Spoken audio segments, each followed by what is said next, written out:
পারে, কেউ দিতে পারে না। এবং আপনি যখন আরেকজন ইসলামিক ক্লেরিক, আমরা নাম বলতে পারি ডক্টর মিজানুর রহমান আজহারি, তাকে নিয়েও বলেন যে তিনি কাফের, তাকে আসলে দেশ ছেড়ে চলে যেতে হবে, তখন আমরা একটু কনফিউজ হয়ে যাই। বলছি জি না, কনফিউজ হবেন কেন? আপনি যার কথা বলেছেন সে কি বলেছিল আপনি দেখেছেন তার বক্তব্যগুলো?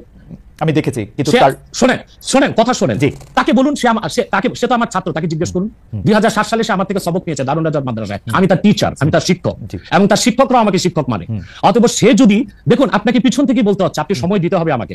আপনি কিন্তু বসে আছেন একা, আমার কিন্তু কয়েক হাজার লোক বসে আছে আমার অপেক্ষায়, একটা শিডিউল প্রোগ্রাম আমি রেখে বসেছি আপনার এখানে। যেটা আপনার মাধ্যমে আমার মেসেজটা আমি অনেকের কাছে পৌঁছাতে পারবো। আপনি যে ব্যক্তির নাম নিয়েছেন, তাকে আপনি কি দিয়ে তাকে স্কলার বলবেন? লক্ষ লক্ষ লোক হলে স্কলার হয়? এটা কোনো কথা নয়। দ্বিতীয় কথা হচ্ছে সে মুফতি নয়, ফতুয়া দেবার অধিকার রাখে মুফতি। স্কলার হওয়া এক জিনিস, ওয়াইজ হওয়া এক জিনিস, মুফতি হওয়া আরেক জিনিস। মানে আমার কথা হচ্ছে, আমি কি গ্র্যান্ড মুফতি বাংলাদেশে তা আমি বলছি না, এটা বলার অথরিটি আমার নেই, কিন্তু আমার ফতুয়াতে কলম বসাবার মতো 10টা মুফতি আপনি বের করে দেন।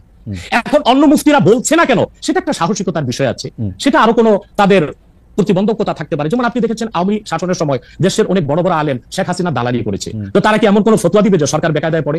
এখন অনেক আলেম আছে যেটা বর্তমান সরকারের নির্লজ্জ সমর্থন করে যাচ্ছে, কিন্তু এই সরকার ক্ষমতা আসার পর থেকে আমি শরিয়ার, কোরআন সুন্নাহর আলোকে যতটুকু সমালোচনা করা দরকার গঠনমূলক সমালোচনা করে যাচ্ছি।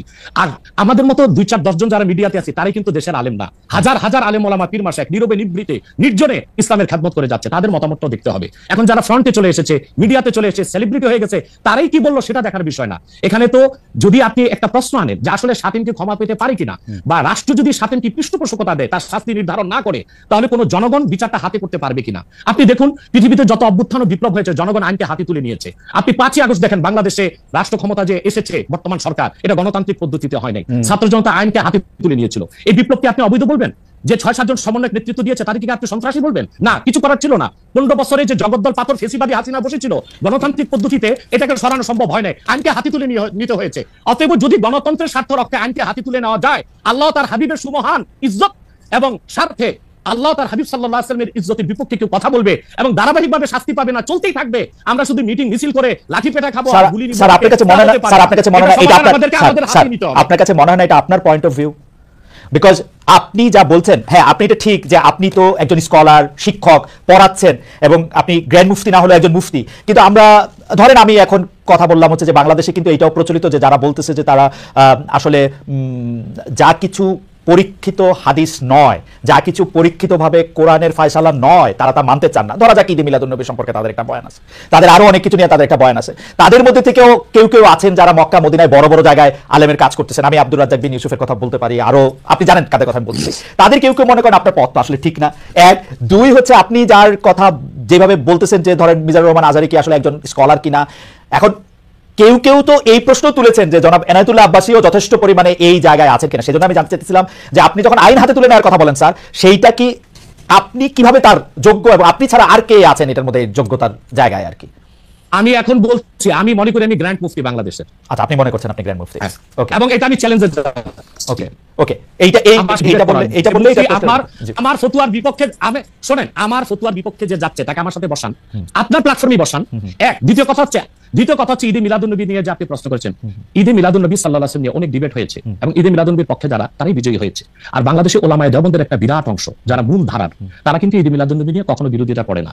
কিছু মাত্র স্কলার আছেন যারা কোনোভাবে পারচেজ হয়ে আছেন, তারা ঈদে মিলাদুন্নবীর বিরোধিতা করে। আমরা বলি মিলাদ যার সিরাত না তার, মিলাদুন্নবী সাল্লাল্লাহু আলাইহি ওয়াসাল্লাম ব্যানারও মাহফিল হতে পারে, সিরাতুন নবী সাল্লাল্লাহু আলাইহি ওয়াসাল্লাম ব্যানারও মাহফিল হতে পারে। এবং আপনি শুনেছেন আজকে 4 বছর যাবত সৌদি সরকার উচ্চ ওলামা পরিষদ ফতোয়া দিয়েছে যে ঈদে মিলাদুন্নবী উপলক্ষে মাহফিল সৌদি আরবে হবে, এবং 12 রবিউল আউয়াল তারা রাষ্ট্রীয় ছুটি ঘোষণা করে রেখেছে। এবং বাংলাদেশে বর্তমান সরকারও যথেষ্ট আলেম ওলামা আছেন যারা কওমি ঘরানার এবং দেওবন্দ ঘরানার, যাদেরকে আমরা আহলে হক মনে করে থাকি, এবং আমরা মনে করি জৌনপুর, ফুরফুরা, সারসিনা, আহলে সুন্নাত, আহলে হক একই ধারাতেই চলে আসছে। তারাও কিন্তু ইসলামিক ফাউন্ডেশনের দায়িত্বে আছে, এবং তারা কিন্তু এবারও ঈদে মিলাদুন্নবী ব্যানারে প্রোগ্রাম করেছে, এবং আমি সেখানে অংশগ্রহণ করেছিলাম একদিন। অতএব বিচ্ছিন্নভাবে কে ঈদে মিলাদুন্নবীর বিরোধিতা করলো, আব্দুর রাজ্জাক সাহেবের নাম বলেছেন, ওনাকেই বসান আমার সাথে, কথা বলি, সংলাপ হতে তো কোনো দোষ নাই। ওকে, বা আপনি আরো যাদের কথা বলেছেন তাদেরকে বসান আমাদের সাথে। আচ্ছা, আমার এখানে একটা সম্পূর্ণ জাস্ট প্রশ্ন আছে আইনের ব্যাপারে। যেহেতু তেহরিকে খতমে নবুয়তের শাখা যুক্তরাজ্যেও আছে, এখানেও আছে, আপনি একইভাবে এই কথা বা ভারতের পশ্চিমবঙ্গের কথা বলেছেন, এইখানে যেটা বলছেন সেটা কি যুক্তরাজ্য এবং ভারতের পশ্চিমবঙ্গের জন্য প্রযোজ্য? যুক্তরাজ্যেও যদি কেউ এই ধরনের কথা বলে তাকেও কি আপনি এরকম একটা কথা বলবেন বা বলতে পারবেন? জি জি বলবো। আমি যুক্তরাজ্যে যে সাফার করে এসেছি সেটা শোনেন আগে। 2 বছর আগে আমি যুক্তরাজ্যে গিয়েছিলাম। আমার সাতটা প্রোগ্রাম ছিল, Okay. চারটা প্রোগ্রাম করতে পেরেছি, 3টা প্রোগ্রাম আমি করতে পারিনি। এবং সেখানে আমার বিরোধিতা করেছিল নাইজেল ফারাজ, আপনি জানেন তাকে, নাইজেল ফারাজকে সিএনএন নিউজ প্রেজেন্টার, এবং সে ব্রেক্সিট আন্দোলনের হোতা ছিল, এবং সে ব্রিটিশ পার্লামেন্টে মেম্বার ছিল। আমার যেদিন সেন্ট্রাল লন্ডনে প্রোগ্রাম ছিল, নাইজেল ফারাজ লং মার্চের ঘোষণা দিয়েছিল এবং আমি সেখানে যেতে পারিনি। কেন? নাইজেল ফারাজ 23টা প্রতিবেদন করেছিল আমার বিপক্ষে, তার মধ্যে উল্লেখযোগ্য ছিল যে আমি মুরতাদের শাস্তি মৃত্যুদণ্ড চাই। বাট ব্রিটিশ পুলিশ আমাকে অ্যারেস্ট করেনি এবং ব্রিটিশ পুলিশ আমাকে শুধু প্রোগ্রাম করতে দেয়নি সহিংসতা বেশের জন্য। কিন্তু আমি রানীকে গালি দিয়েছি, সেটাও সেখানে তুলে ধরা হয়েছে। আমি রানীকে গালি দেওয়া যায় ইংল্যান্ডে? মুরতাদের শাস্তি মৃত্যুদণ্ড চেয়েছি, সেইটা 23টা প্রতিবেদন করে আমার এই বক্তব্য ফতোয়াগুলো সেখানে লন্ডনে দেখানো হয়েছে। Okay. আমি বাংলাদেশে যে চরিত্র, লন্ডনে সেই চরিত্র, পশ্চিম বাংলায় সেই চরিত্র।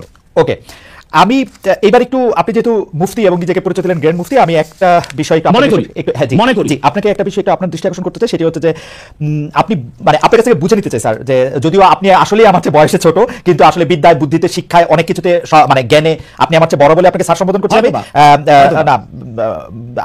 আপনি বলেছেন যে মসজিদে গিয়ে নারীদের জন্য বা মহিলাদের জন্য নামাজ আদায় করা মাকরু, কিন্তু আমি আপনার এই বক্তব্যটার পরিপ্রেক্ষিতে আমি দেখতে পাচ্ছি যে এটা তো বরং মাকরু নয়, কেউ কেউ এটাকে মুস্তাহাব বা এনকারেজ বলতে চান। অনেকে উদাহরণ দিচ্ছেন আয়েশা, যিনি প্রফেটের স্ত্রী ছিলেন, রাদিয়াল্লাহু আনহা, হ্যাঁ আয়েশা রাদিয়াল্লাহু আনহা, উনি ইমামতি করে মেয়েদের নামাজ পড়িয়েছেন, এবং যে জায়গায় আপনি এটা মুকরু বলছেন, ওই জায়গায় কেউ মুস্তাহাব বলতে গিয়ে আপনার বক্তব্যের বিরোধিতা করছেন। এটা নিয়ে আপনি যদি আমাদের একটু বলেন। এটা আমি চ্যালেঞ্জ করছি, ওপেন চ্যালেঞ্জ। আম্মা জান আয়েশা রাদিয়াল্লাহু তাআলা আনহা কখনো ইমামতি করেননি, বরং জাকওয়ান ইমামতি করেছিল, পিছনে তিনি নামাজ পড়েছিলেন। সেটা ফরজ নামাজ ছিল না, তারাবিয়ার নামাজ। আপনাকে যে তথ্য দিয়েছে সে ভুল তথ্য দিয়েছে। ওকে, সেটা মেয়েদের নামাজ পড়াটা মুস্তাহাব কিনা? এক দ্বিতীয় হচ্ছে আল্লাহর হাবিব সাল্লাল্লাহু আলাইহি ওয়াসাল্লামের নূরের জামানায় মসজিদ নববীতে মহিলাদেরকে এলাও করা হতো, তারা নামাজে আসতেন। কিন্তু আল্লাহর হাবিব সাল্লাল্লাহু আলাইহি ওয়াসাল্লাম মহিলাদেরকে নিরুৎসাহিত করেছিলেন, নিষেধ করেন নাই। কারণ মহিলাদেরও দিন শিক্ষা বাকি ছিল এবং আল্লাহর হাবিব সাল্লাল্লাহু আলাইহি ওয়াসাল্লামের কাছে ওহী আসতো, সেজন্য মহিলাদের নিষেধ করা হতো না, তারা মসজিদে আসতেন। হযরত ওমর রাদিয়াল্লাহু তাআলা আনহু তার খেলাফতের সময় বলেছেন মহিলাদের জন্য ঘরেই নামাজ পড়াটা উত্তম। তখন প্রচুর পরিমাণ সাহাবী উপস্থিত ছিলেন, তারা হযরত ওমরের এই কাজে কেউ বাধা দেননি। সেজন্য মহিলাদের মসজিদে আসাটা হারাম নয়, মাকরু বলা হয়েছে জামাতে আসা। কারণ আম্মাজান আয়েশা রাদিয়াল্লাহু তাআলা আনহা নিজেও বলেছিলেন যে বর্তমানে মানে 1500 বছর আগেই আম্মাজান আয়েশা বলেছেন যে এখন মহিলাদের মসজিদে না আসাই উচিত ফিতনার এই সময়। তো 1500 বছর আগে যদি ফিতনার আশঙ্কা করে আম্মাজান আয়েশা মসজিদ নববীতে মহিলাদের আসাটাকে নিরুৎসাহিত করে থাকেন, তাহলে হযরত ওমর রাদিয়াল্লাহু তাআলা আনহুর সিদ্ধান্তটা সঠিক ছিল। আর বর্তমান যুগে সেটা আমরা নিরুৎসাহিত করি, এজন্যই মাকরু বলি। মাকরু মানে হারাম নয়, খুব কঠিনভাবে নিষিদ্ধ নয়, জাস্ট নিরুৎসাহিত করা। আপনি মাকরু ফতোয়াটা কোথায় পেলেন? আর আপনি যে বলছেন যে কোথায় পেলাম বলছি,